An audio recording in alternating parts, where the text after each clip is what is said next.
And I played a psychic whose husband had died, and she was being haunted by this woman who had been killed. So it's kind of a murder mystery.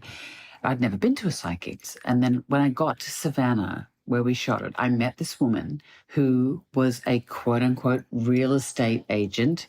She said, look, I don't do this anymore because it's too dangerous. She used to, when the FBI can't solve certain crimes, they would often get psychics in to help them find bodies. And so she's seen and discovered a lot of really unpalatable things.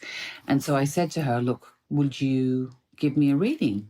I've never had one before, and your accent's amazing, and, you know, I've got a memory like a sieve, so I'll record it. And the recording device wouldn't work around her, but of course, as soon as she left, the recording device worked.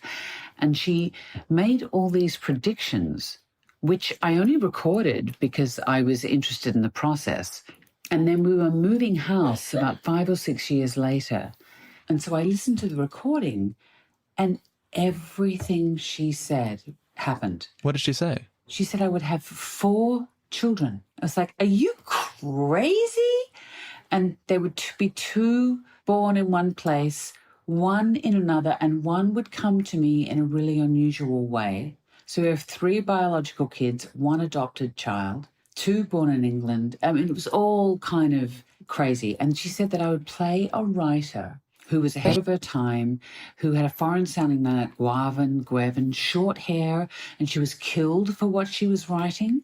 And I found myself on set 3 years later, covered in blood, because I'd just been shot playing the Irish writer Veronica Guerin, who was killed for what she was writing about the drug lords in Ireland at the time.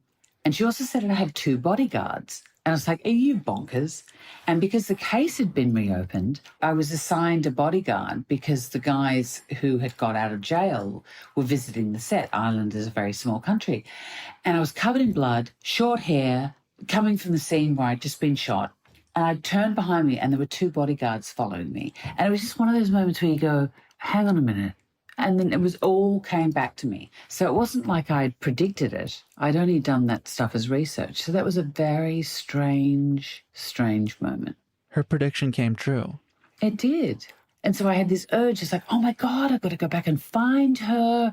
And then you think, do I want to know or do I not want to know? So obviously I didn't want to know.